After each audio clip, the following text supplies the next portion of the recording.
Um, so, item 7, I wanted to pick up on the corporate performance report just for a change, and then also go on to part A, appendix 2 of the same report. So, as we continue to fail on at least half of the KPIs. I won't even go into the KPIs because I've talked about this so many times, and nobody seems to be listening to the fact that the KPIs are wrong to begin with. But never mind that, on your own performance indicators, failing on at least 10 out of the 24. But just to give Tim a break on the customer contact. I said that I just wanted to make sure that everyone understands that I'm not actually doubting that our staff are working as hard as they can, but they can only do so much. If there's too many calls coming in, we need to put the right amount of people on to answer the phone call. Just a couple of different ones this time. So, recycling and waste, the total number of reported fly tipping, what's being done about that? I know it's a societal problem, and it's something that we really do need to put up a lot of effort into it. So that was that. And then I wanted to move on to part A, appendix 2, page 27, in case anyone's not got those to hand. The very first one, deliver consistently high level of customer service. Do you know, I could have coped with delivered good levels of customer service, or even acceptable levels of customer service. But consistently high levels when we're failing at so many of the indicators.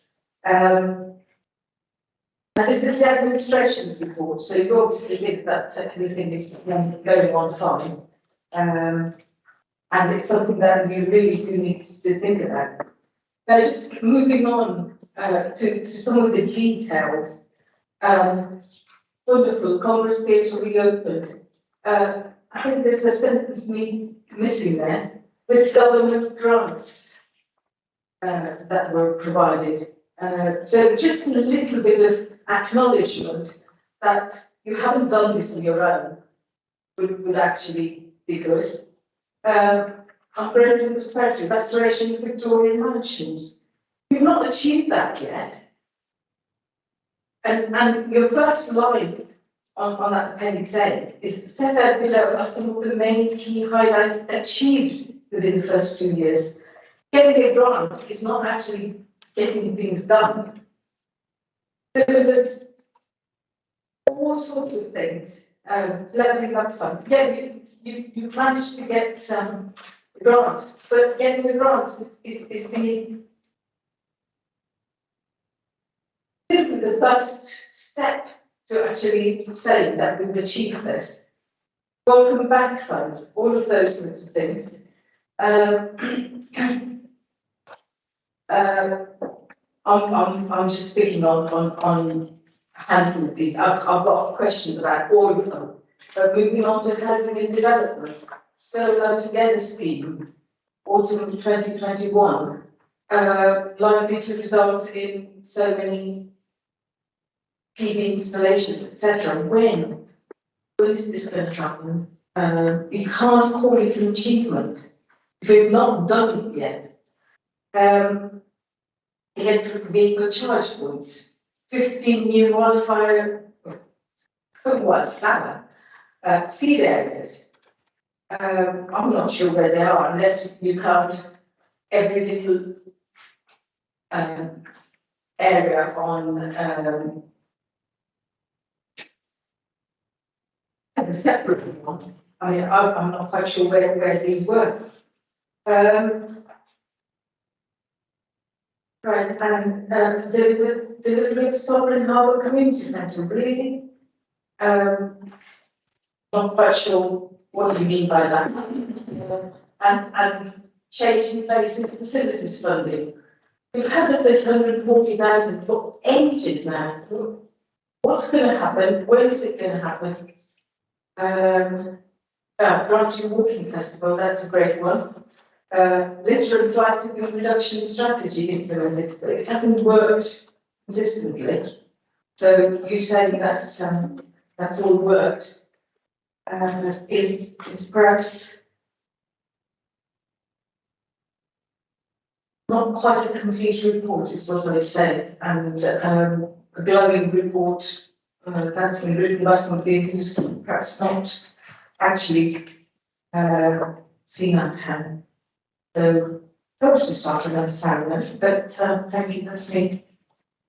Thank you, Charlotte. You mentioned frightening a couple of times, and yes, we've got a strategy in place. But I share your concern about that, and I and others have mentioned that the County Council changed their policy on the charging at our waste tips, and we said to them that that would result in a higher amount of fighting in places where it wouldn't. But as you can clearly see from monitoring that it does. And we will remind them about that, and we'll mention your views to them as well when we speak next. Colin will be able to answer some of your questions, but we'll take Penny's contribution at Penny. Would you like to show us, please?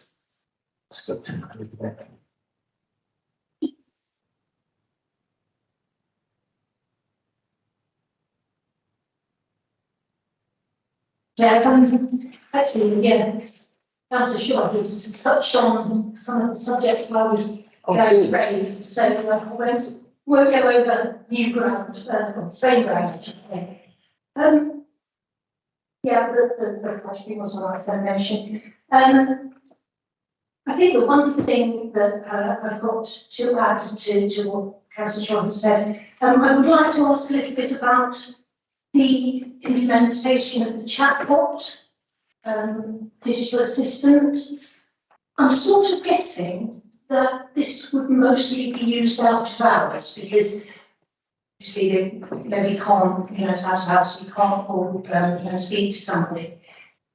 But if it's being used out of hours and it can't answer the question or can't deal with if they don't get the response they expected, how is the callback? Presumably there is a callback arranged. How is that flagged? How is that managed?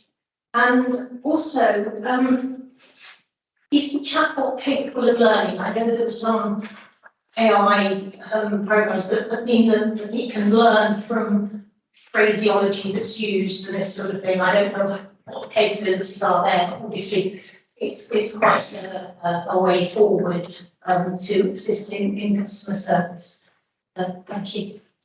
Tim, I will be able to answer some of the detailed questions in chatbot with Colin can't.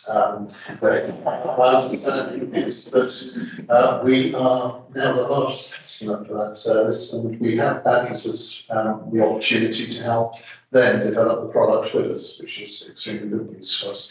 The report that we've got in front of us is, of course, the first quarter, which is April, May and June. And so it's somewhat dated now. The monitoring is as it was at that stage rather than now, and also we can see in the second quarter report.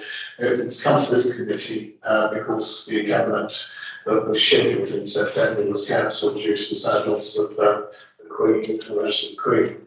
And the same as a county, and so we're over there, we just discussed the first quarter's report, and again, it's somewhat dated. The comments are a little bit out of date as a result. But Colin, you had a number of issues raised by Sharma and Marsh to take us through some of the performance. Can you take this before I invite Steve to talk about finance? So we do performance indicators first, or performance indicators, and then I'll move on to financial side. Thank you.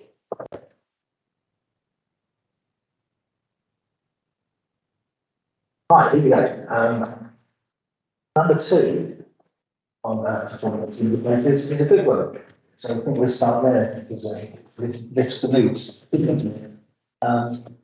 Its percentage of business rates selected during the year in store, and it says the collection rate is 4.61% above target. So I think congratulations are due to everybody in there who's had a say in that. Going on to some of the others, we'll come to the contact centre. Perhaps we'll come to that at the end when we get to Councillor Shaw's query on those. Apart from that, on performance indicators, yeah, there are lots of those that we're doing very well on. There are lots of one or two that we're not doing quite so well on. And one of them, let's say, for example, recycling and waste, we still don't have, apparently still don't have the figures from county council, so it's, I don't know how we can make judgments on that if we don't get the figures from our colleagues. Perhaps we have another go of trying to get them out as well. Fly tipping, as David said, we kind of despair of that really, because we said that if you didn't really going to do it, then it's going to have repercussions for everybody, and people do something where they feel like it, and that's what happens. But I'm grateful to you for raising that each issue, with each of these occasions. I don't know, has anybody else got any questions on APIs? We'll now start on cabinet colleagues on the KPIs. Should we then ask Tim if he can answer Kenny's query with regards to chatbot? I am. Can I just say that I've spoken to Chatbot. He's a very reasonable person. You're in conversation. Well, it's not a good conversation. Yeah, he was doing his best, I think. It was a personal query that I raised, and cut long story short, I got the money within a week. So I'm really a great fan of Chatbot at the moment. Tim. Thank you, Councillor. Thank you for the question, Penny. When this report was written, it was in relation to a chatbot that was on the web. So we would have customer advisors that do web chats with customers live, which takes them away from the phone calls that we need to answer within 60 seconds. So we've engaged with the company ICS, and it has got AI, and it is capable of learning. At the moment, Ellis on the web takes on average 5,000 inquiries a month, of which 25% are out of hours. If it's on the web, in peak hours, if the chatbot feels that it can no longer engage with the customer and passes it through to a customer advisor who carries out that web chat live. Out of hours, if the chatbot feels that it cannot engage with the customer, it will take the customer's details and pass that through for an email return the next morning when the customer advisors come in. Given the success of the learning it's done, so an example is that the Homes for Ukraine, the chatbot could answer the questions within an hour of the guidance coming out by the government.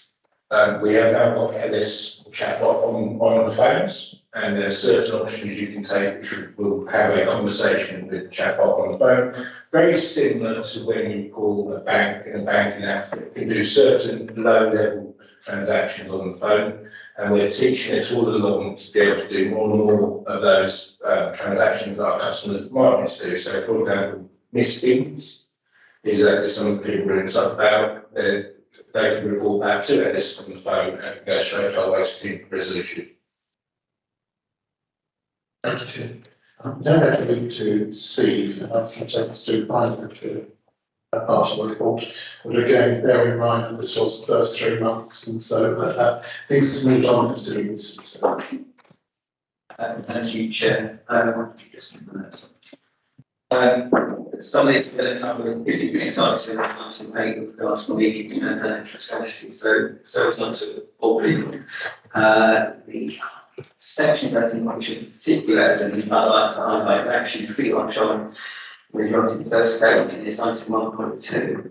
Various authorities are dealing with a very difficult set of circumstances currently, facing little challenge to balance the budget this year, while still noticing a significant overspend, with the main causes being record inflation rates, soaring energy prices, pay bill for staff, etc.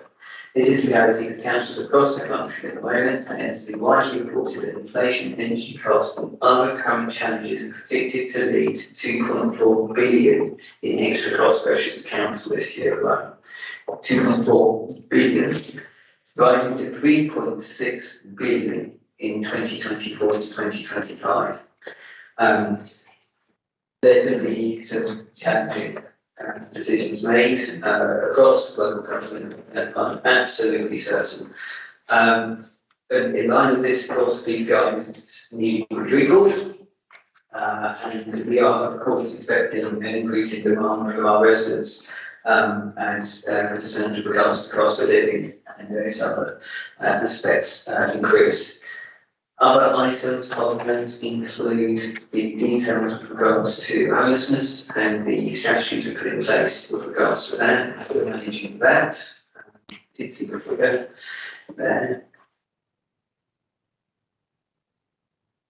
And also some information with regards to sort of budgetary changes and shifts that we'll hand over to Amira and Ola to continue the report. Thank you, Councillor Walker. Good evening, members. As Councillor Walker has already referred to, this is the report on the financial performance of the council for the first quarter period ending 30th of June 2002. So a lot has happened since. I do actually share Councillor Hall's view that the next report on it is probably providing a more up-to-date picture, but even that is somewhat out of date as we speak. It's quite important for us to be reminded of what the Prime Minister said, that the enemy is inflation, and that is either directly or indirectly is affecting the council's finances.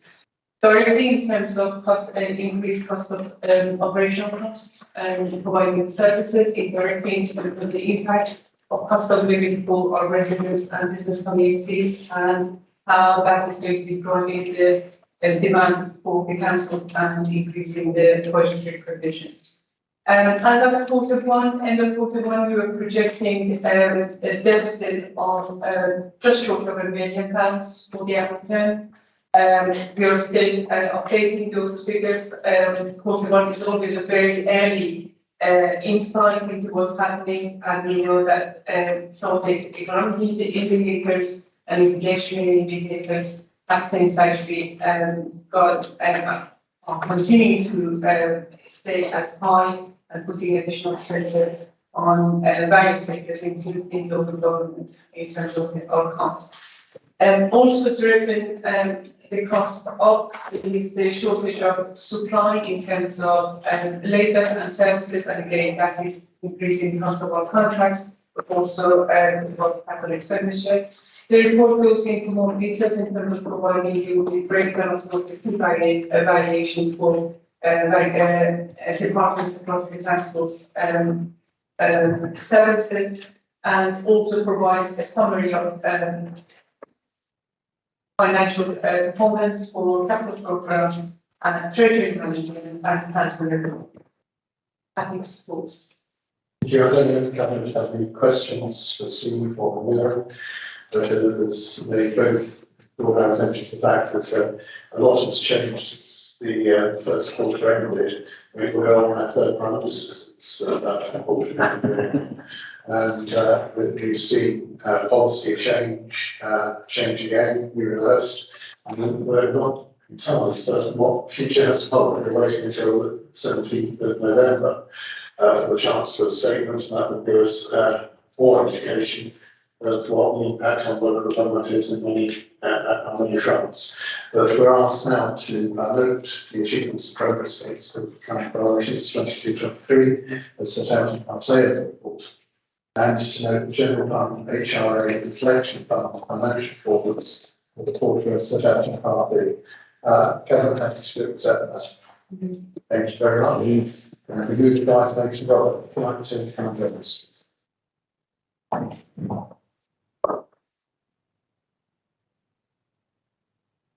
Good evening, everyone. Thank you, Chair. Yes, actually, just before I start, Chair, may I just make a point in terms of the procedure here? It would be very useful if, when I and my colleagues make an address, if you do check with us afterwards that all the questions have been answered. I think particularly Councillor Philip probably felt that not all of the questions have been fully answered.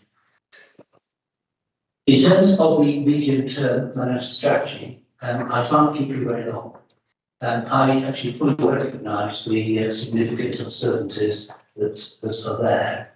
So I will really simply want to make one plea. It's a plea I've made on several occasions, and it's generally about presentation. That is, that as the budget, as the medium-term financial plan is developed, that if you turn to page 63,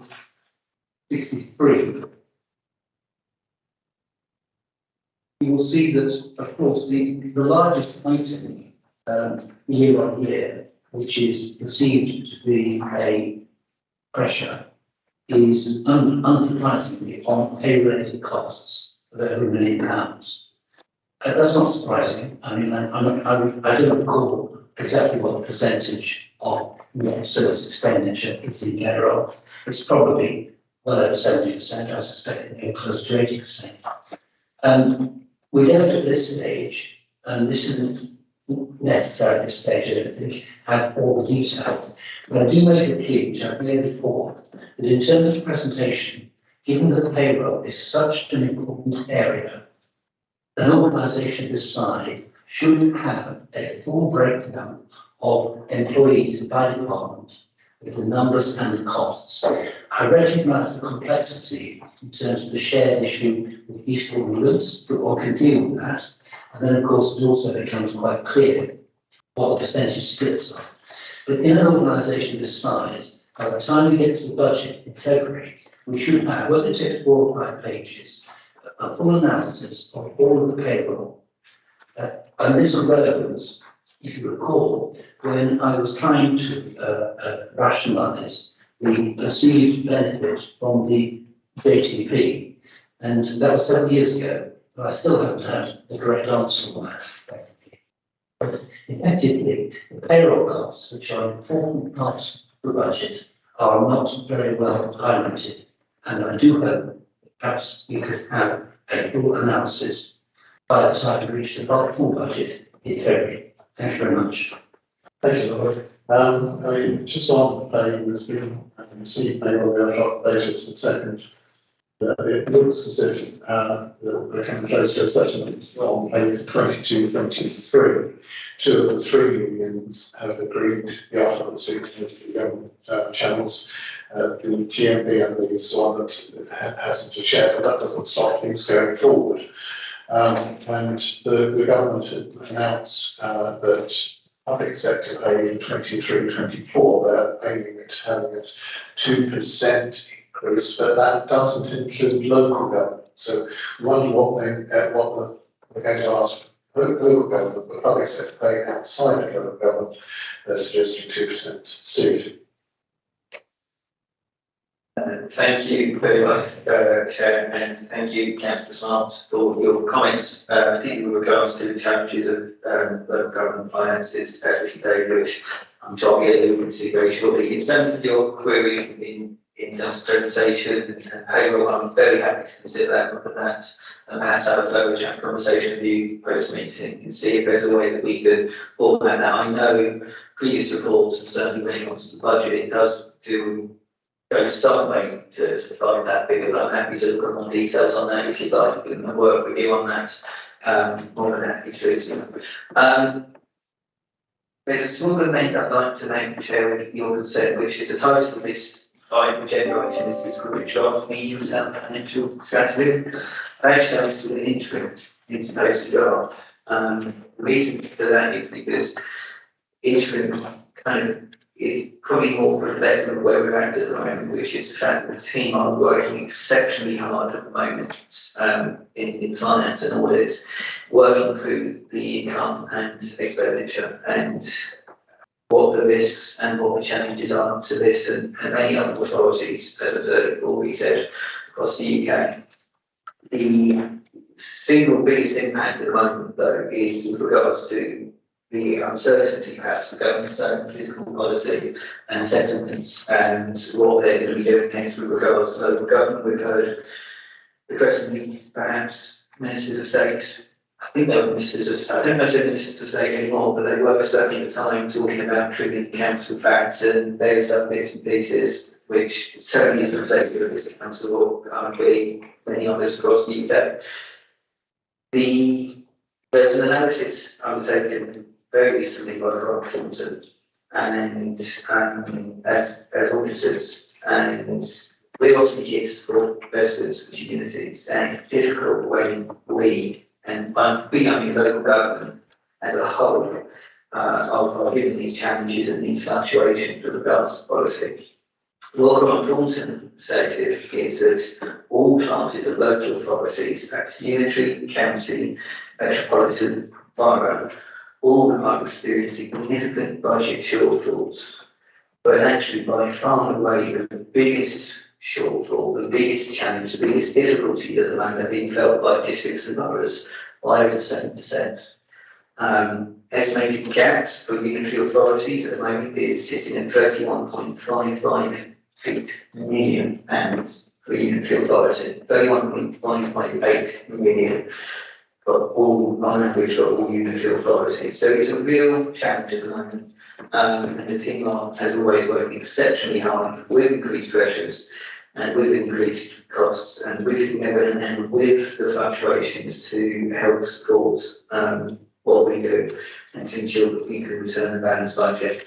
I also have great faith, as always, that we will achieve this.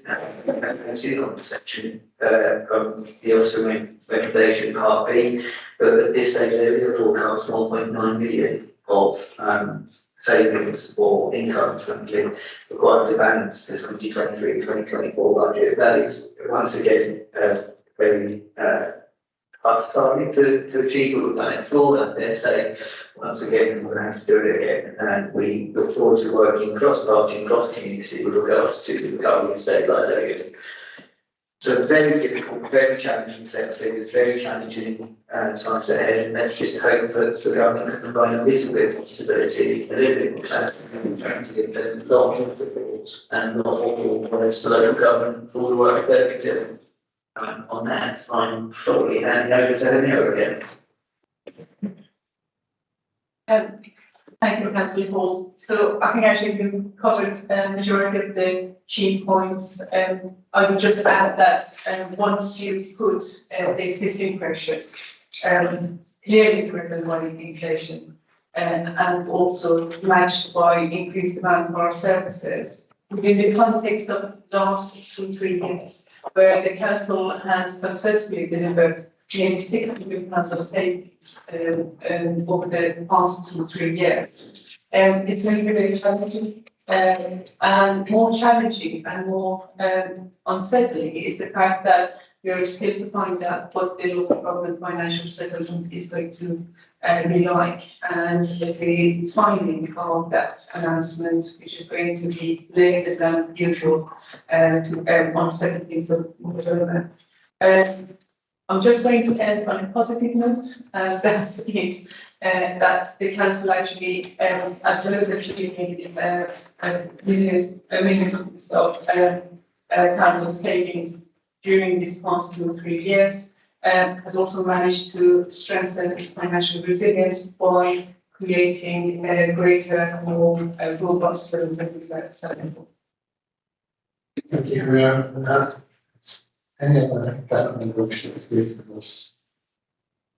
I sit on the District Council Network Executive, and as part of that, the finance subgroup, and there was a meeting this afternoon of that group.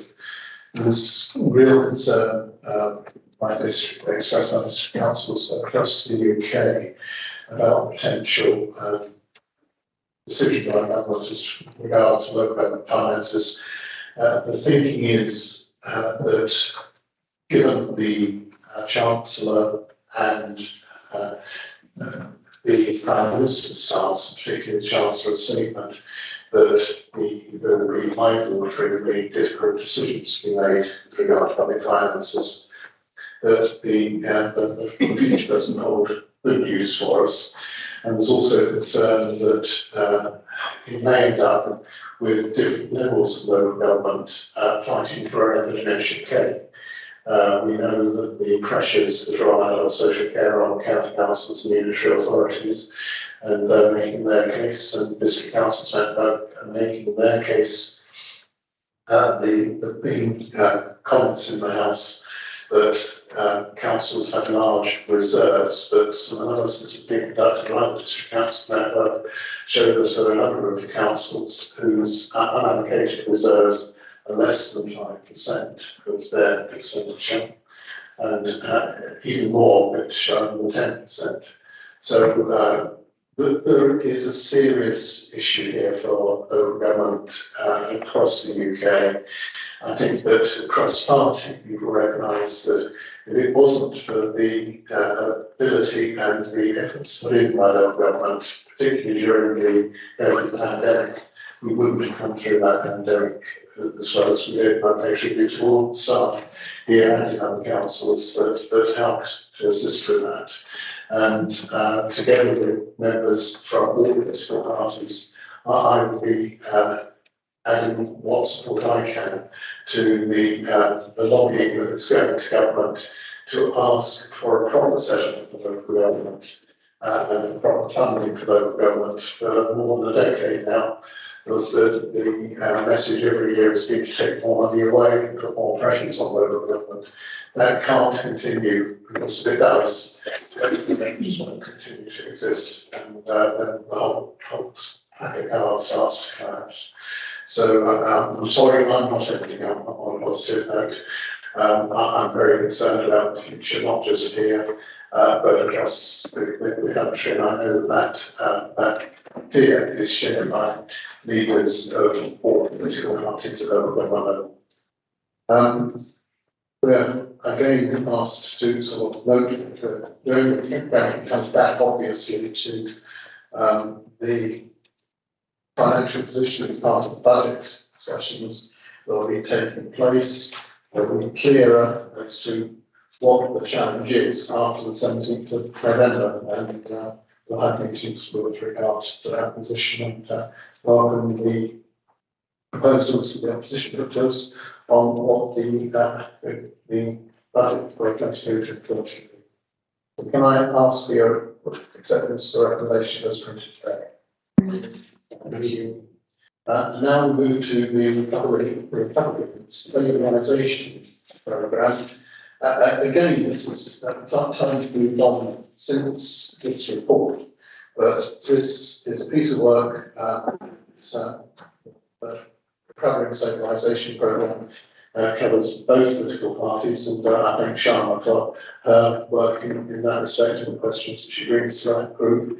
The programme has actually overachieved the targets that were set for it, and that has enabled us to do things as to put the £250,000 aside as we did this year for the cost of living emergency, and to help some of the most vulnerable people in our society.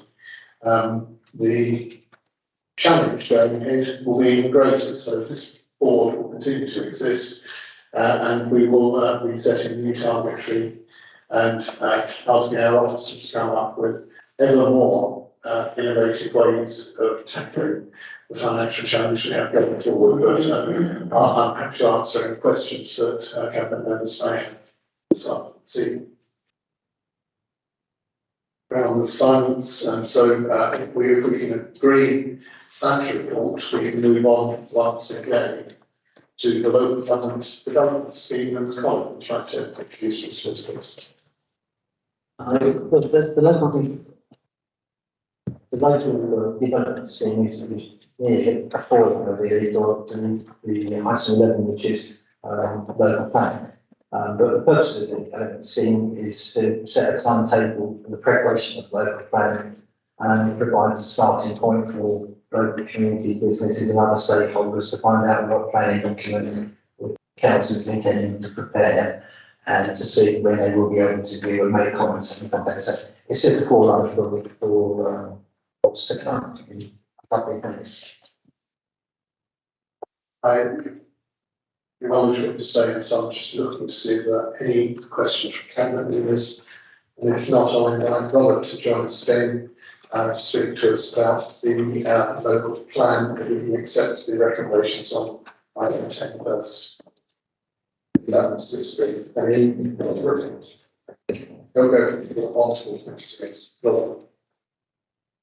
Thank you, Chairman. Good evening. Okay. Chairman, I think back over 3 years ago to July 2019, when I attended a couple of local steering group meetings with you, I think we agreed on a lot.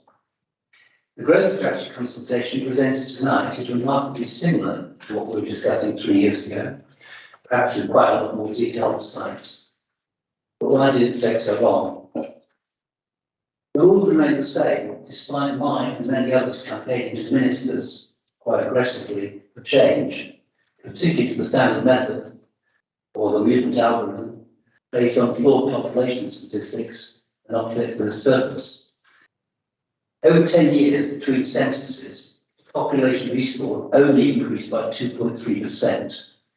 This is a fraction of the projected increase, 7.7%, used to create housing targets, which are actually 11%. That's 4 times as many housing units. It's quite a difference. It shows that the proposals are actually flawed. Over 3 years, I consistently described them as absurd. You agree they are bonkers, and Councillor Shuttleworth recently called them crazy. We now agree. However, under the current rules, they are only a starting point. As before, a draft local plan to be discussed with the planning inspection will significantly reduce the numbers demanded. That shouldn't require 5 years to 2024. Despite the flaws of the standard methodology, the delayed presentation of the draft local plan continues to expose Eastbourne as a developer's charter. One further point on housing. There is no analysis of the required mix, and mix is quite important. But housing is not the main driver, but a facilitator. As I mentioned 3 years ago, a local plan should start with the main driver of employment and economics. Whilst the growth strategy devotes pages to housing, it devotes just one paragraph to employment. You'll see on page 128, the pack, on page 6 of the growth strategy, one paragraph. I am, of course, pleased to note the belated commissioning of the Eastbourne and Wealdon Employment and Economic Studies 2022 by independent consultants. I wasn't able to access the 172-page document on the website, but have found a copy. I feel assured the cabinet members have read it from cover to cover. It is a very useful starting point with a lot of historical data. But again, why was it commissioned so late? There is work to do. Perhaps the most profound sentence is to be found on pages 112 and 154 of that report. For Eastbourne, there was a zero growth in employment between 2010 and 2019, interesting dates, despite the period of a boom in jobs in the UK. I'll just repeat that. There was zero growth in employment between 2010 and 2019, despite this being a period of boom in jobs in the UK. So a boom in jobs under a Conservative government nationally is not replicated with only zero growth in the Lib Dem administrative Eastbourne. Yes, a growth strategy is urgently required. Thank you. Thank you, Robin. I'll start by my thanks on the lobby that I know which you have done on the housing targetary that Belgium set us. We are in agreement. It is, and we use different language types, absurd, bonkers, crazy. I think the general message is we don't agree with it. We think that it is excessive. And especially when you look at the fact that the town has the English Channel on one side and surrounded by the South Downs, and we have areas that are important to protect against flooding. And so let us continue to work together in making government aware of our concerns, and I know they're shared by other South East councils. With regard to the growth in employment, Or what we didn't draw attention to was there wasn't a great growth in unemployment in Eastbourne. Unemployment there was relatively low in Eastbourne.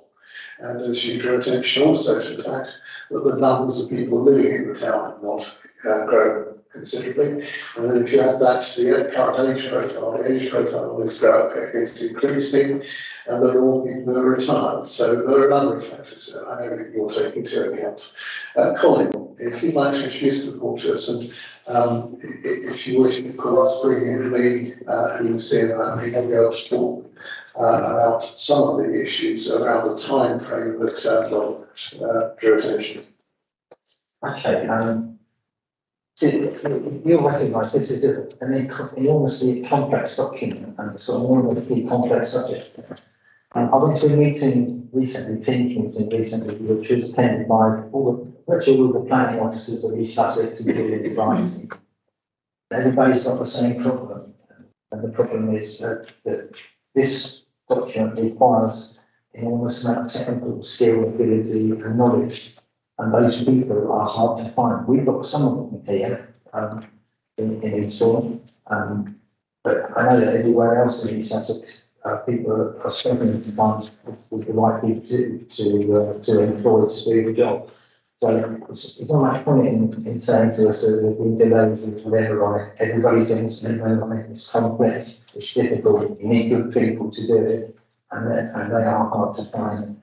The message I want to get across about the local plan is that as this is going out now, it's really important that the people of the town come forward with their views on what is being has been setting up in the local plan. I think people should acknowledge that a lot of what is in there is there because the theme that runs through all the local plans, especially in East Sussex, is that you've got to make sure that the requirements of the government are catered for to the nth degree. Otherwise, they throw out the local plan and that's square one. So nobody wants to go and do that. So it's very important that people recognise that this is a government manufactured document. So we've got townspeople have an opportunity to look at it and to come forward with their views, and that's really what I want to get across to them. You've got to come and say what your opinions are about the matters that are in there. Okay, now that's my little bit out of the way. My councillor message was originally written in Latin, and I translated it for everybody. I do have a Latin O level, but it doesn't come to that. So I'll hand over now to Lee. Thank you. Thank you, Councillor. Just responding to Councillor Tutt's point around the timing. As James will appreciate the development of local plan is complex, as Councillor Swansborough says, and there is a layering of a lot of pieces of evidence that then informs a conclusion at the end of that process. The evidence takes time to compile, and you will see from the LDS that the process is not swift.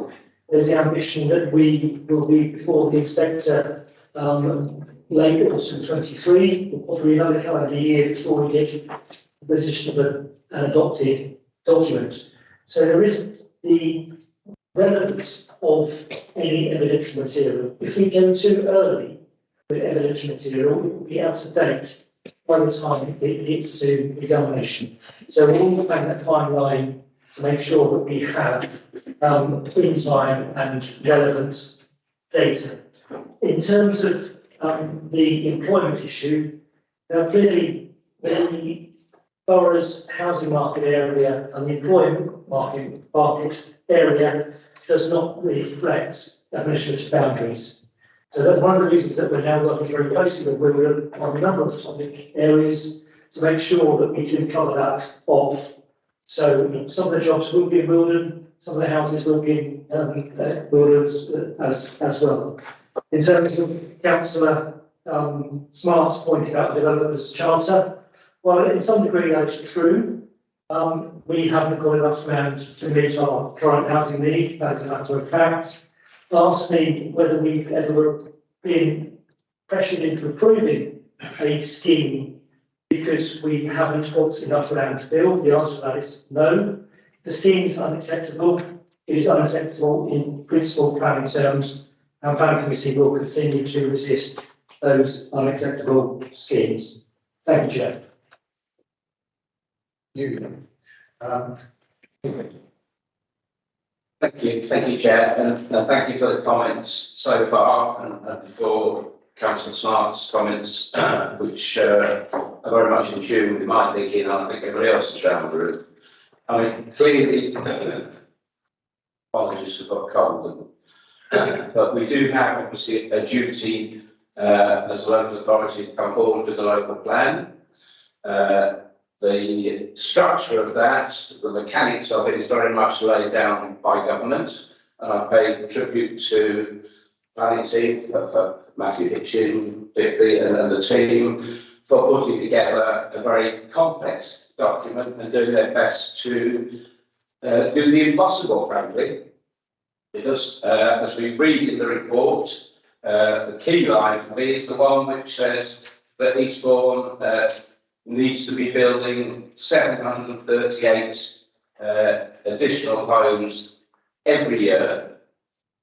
And the person who put that together has obviously never been to Eastbourne, and frankly hasn't studied it at all, because if they had, they would recognise, as you've already said, that with the sea on one side, the South Downs National Park on the other side, the Pevensey Levels, which are obviously a flood protection area as much as anything, and the borough boundary on the other, where exactly these 738 houses every year are going, I'd be interested to know. So I pay tribute to the people who put forward a plan, because the plan is the best attempt to try and get some way towards that number. But the inevitable thing is, as it's spelled out in the document here, that means exposing some areas which, frankly, nobody, I would have thought, in their right mind would want to be building on. I mentioned the East Langley Levels, Pevensey Levels, which is one of the areas that's exposed in this plan. Totally, in my view, inappropriate, but it has to be there in the plan. Government insists on us coming forward with examples of where land could be built on. But in my view, the floodplain is not an appropriate place. What I would want to refer to is, yes, there is a housing need in Eastbourne.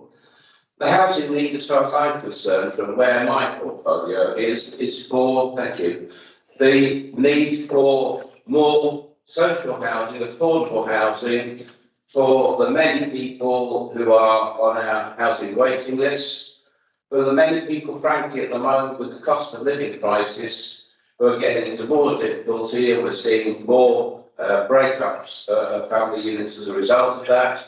So there is a need for more affordable housing, and there is a need for sites within the urban area of Eastbourne. Brownfield sites, sites where there's been building before, sites which are not greenfield, sites that are not floodplain. There is a need for that. And to that degree, I would agree with the government that Eastbourne needs to try and do the best it can to provide for those affordable housing. Sadly, the best area that we have in Eastbourne, the one that we have done all the groundwork on as a borough council in terms of provision of social housing, is the Bedford Well Road scheme, where we've got that scheme to the point where we're ready, shovel ready, to move in and provide 100 affordable houses. That's the housing need. Sadly, Eastbourne, the Homes England, who are an arm of government, who are the body who provide additional subsidy towards councils, enabling councils to build social housing, have not come forward with their share of the monies to get that scheme off the ground. So one thing I would say, and I know I'm going off a little bit of a tangent, but it is relevant, that yes, we do need housing. We need that sort of affordable housing, and we need the government, frankly, to step up, sort out the mess nationally, step up, and actually give us the wherewithal to be able to get on with those sort of housing schemes, but not to try and force local people into, first of all, I do encourage people, really, it's very important, they do join in this consultation exercise and make their views known about all the sites, and that is really, really important. But also, I would hope that this conversation across the town will also recognise the importance of affordable housing. So the message really is, yes, we do have a housing need, but we need to be building houses within the urban environment for those people who desperately do need housing, but we do not, in my view, we should not be being forced by the government to look at sites which are, in my view, inappropriate. That's a personal view in terms of some of the areas, but I know shared by other councillors. Probably said enough. Thank you, Alan. Sue. Well, council discussion work is certainly shared by this council, and I'm sure others around the table. And you were quite right in mentioning many of the other aspects and areas and sites that we would want to see development on, particularly greenfield sites. I would particularly include, of course, the seafront, because I'm looking at option segments with regards to Fisherman's Green. We, of course, would not want to have sort of housing developments on that area, but unfortunately, at this stage, there's not a showstopper, so therefore, government has to go in. Until we find out from the Environment Agency what the future flooding may be, or what the future risks are, then our hands are kind of tied by the national government and their dictats. So I am sure, like me, there's almost certainly every councillor, obviously certainly every ward, I imagine, where there is an element of controversy here, and we would hope that the government will see sense as we start developing this. But I just wanted to make that point incredibly clearly, incredibly quickly, that there are sites here that I don't think any of us would want to see developed, and of course one of them would be entry site 10, Fisherman's Green. Thank you, Steve. Other council members?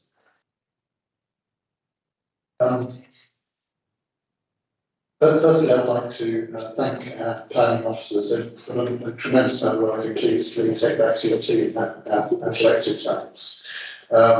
It's never easy. I know you've explored every available inch of land within explored in drawing up these plans, and the team have done exactly what the government required of them in finding any land that could potentially be developed.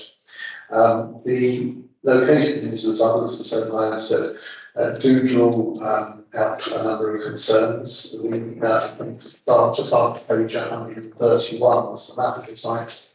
They include sensitive sites which are low-lying floodland. I don't know that others around the table can remember back to when the council constructed the balancing lakes on the low-lying floodland. They're just so remarkably well. Some neighbouring areas like Lewis and Upfield have been under seeing considerable flooding away. Those areas, I've seen the area, for example, the 7 Oaks Road, which has been totally underwater, but it hasn't flooded people's houses and property, so that they worked exactly the way that they were intended. There are sites in here that concerns us. There are sites in Sovereign Harbour, and the Took Council collectively promised the residents of Sovereign Harbour, when we were looking at undeveloped sites, that there would be a maximum of 160 new homes there, and that those have already allocated, so further development there would try in the face of that.